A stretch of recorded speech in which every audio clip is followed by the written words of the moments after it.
Hello good evening everyone, welcome back to my YouTube channel. हमने अपना definition part जो है सीआरपीसी का या बीएनएसएस का जो है कवर कर लिया था। ठीक है, अब हम अपना चैप्टर नंबर 2 पे आते हैं।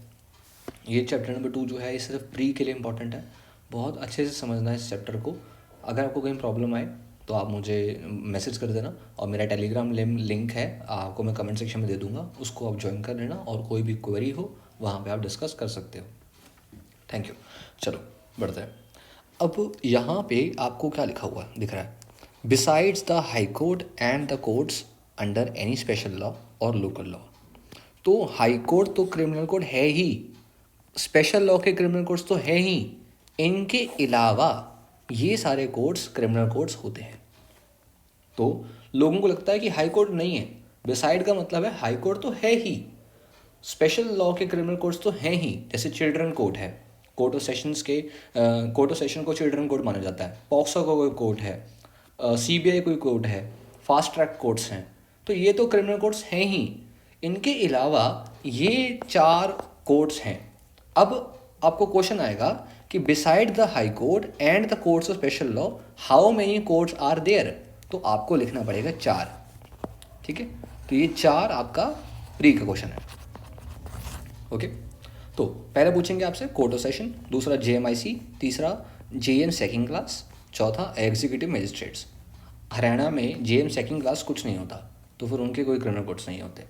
ठीक है, बट आपको एमसीक्यू में आएगा तो आपको लिखना पड़ेगा there are 4 criminal courts beside high court and courts under special और लोकल लॉस।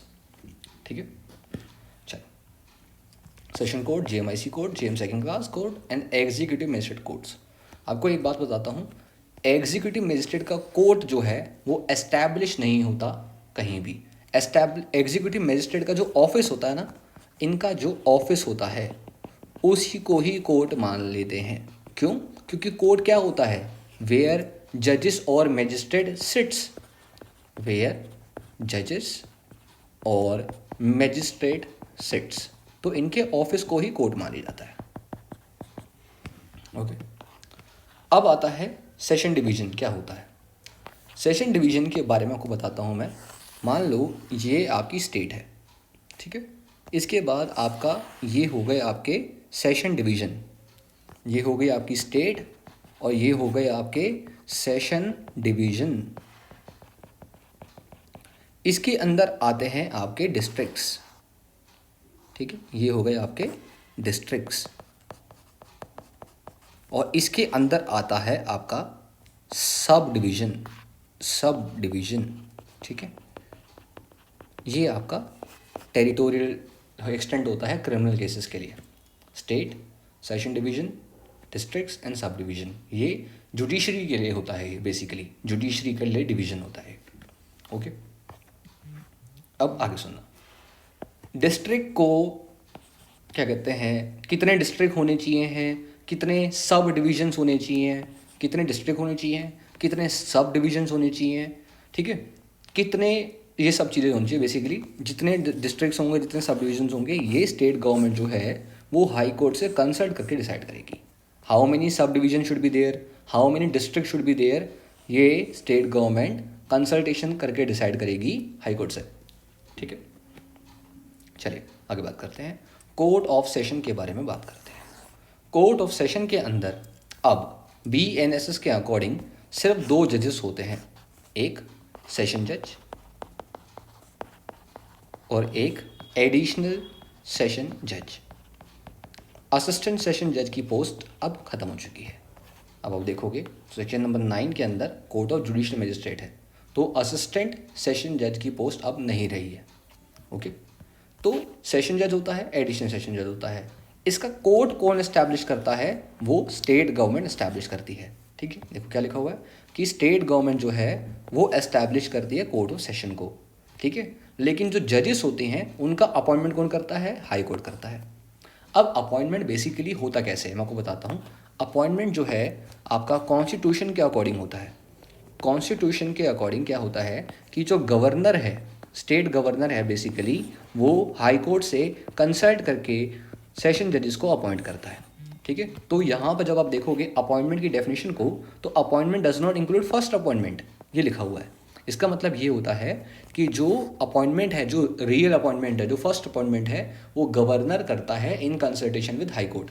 उसके बाद आगे की पोस्टिंग्स वगैरह हाई कोर्ट देख लेता है, लेकिन अपॉइंटमेंट ऑफ जजेस of session court is done by the governor in with consultation of high court. Okay, अब आपका ये टास्क है, ये जो बात मैंने आपको बताई है अपॉइंटमेंट ऑफ डिस्ट्रिक्ट जजेस, ये आर्टिकल कौन सा है कॉन्स्टिट्यूशन का, ये आपको कमेंट सेक्शन में बताना है।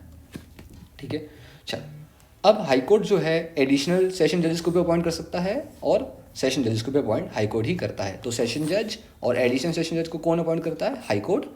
ठीक है, लेकिन कैसे? बेसिकली हम कैसे जानते हैं? Governor with the consultation of high court. Okay, चल अब आगे आता है कि सेशन जजेस ऑफ वन सेशन जज। अब यहाँ पे क्या है बेसिकली ये बोल रखा है कि अगर मान लो एक डिस्ट्रिक्ट का सेशन जज है, उसको आप दूसरे डिस्ट्रिक्ट का एडिशनल सेशन जज की पोस्ट भी दे सकते हो। मतलब जैसे एग्जांपल, मैं डिस्ट्रिक्ट 1 का सेशन जज हूँ, तो मुझे डिस्ट्रिक्ट 2 का एडिशनल सेशन जज बनाया जा सकता है, तो मैं वहाँ के काम को भी हैंडल कर सकता हूँ।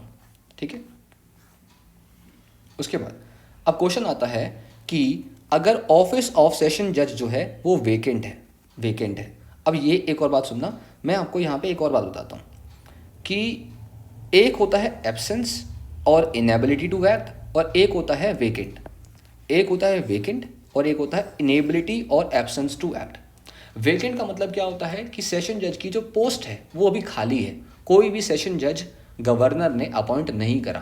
तो ऐसे केस में अगर कोई अर्जेंट एप्लीकेशन का डिस्पोजल करना है, तो हाई कोर्ट वो वाला काम एडिशनल सेशन जज को दे देगा, हाई कोर्ट, या फिर सीजीएम को दे देगा। कौन देगा? High court. ठीक है, जब सेशन जज की पोस्ट जो है वो वेकेंट है, वेकेंट, ये वेकेंट पे आपने वर्ड पे फोकस करना है।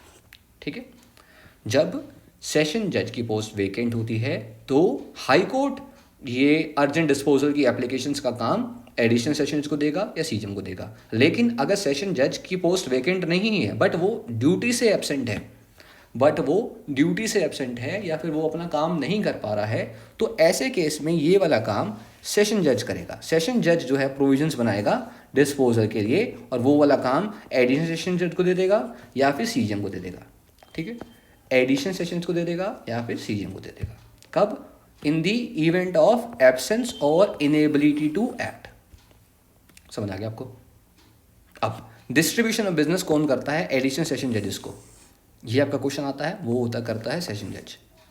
डिस्ट्रीब्यूशन ऑफ बिजनेस कौन करता है? सेशन जज। उसके बाद 6th पॉइंट आता है हमारे पास, सबसेक्शन 6 आता है। इसमें लिखा हुआ है कि जो सिटिंग होती है, प्लेस ऑफ सिटिंग जो होती है, वो हाई कोर्ट बताता है नोटिफिकेशन के जरिए। प्लेस ऑफ सिटिंग कौन बताता है? हाई कोर्ट बताता है। ठीक है, लेकिन जर्नल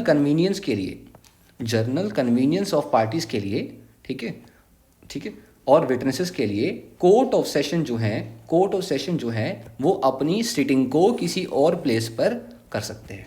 किस चीज़ के लिए? जर्नल कन्वीनियंस के लिए पार्टीज की या विटनेसेस की कोर्ट ऑफ सेशन अपनी सिटिंग को किसी और प्लेस पर भी रख सकते हैं। ठीक है, क्लियर हो गया? वैसे तो कंसेंट लेने की कोई नीड नहीं है, लेकिन वो चाहें तो कंसेंट ले भी सकते हैं। प्रोसिक्यूशन एक्यूज का कंसेंट भी ले सकते हैं। ठीक है, अब सुनना, गौर से सुनना। It may, with the consent of the prosecution and accused, sit at that place for the disposal of the case or the examination of any witnesses. तो जो सिटिंग है, प्लेस ऑफ सिटिंग है, वो दो चीज़ों के लिए बदली जा सकती है। एक केस के डिस्पोजल के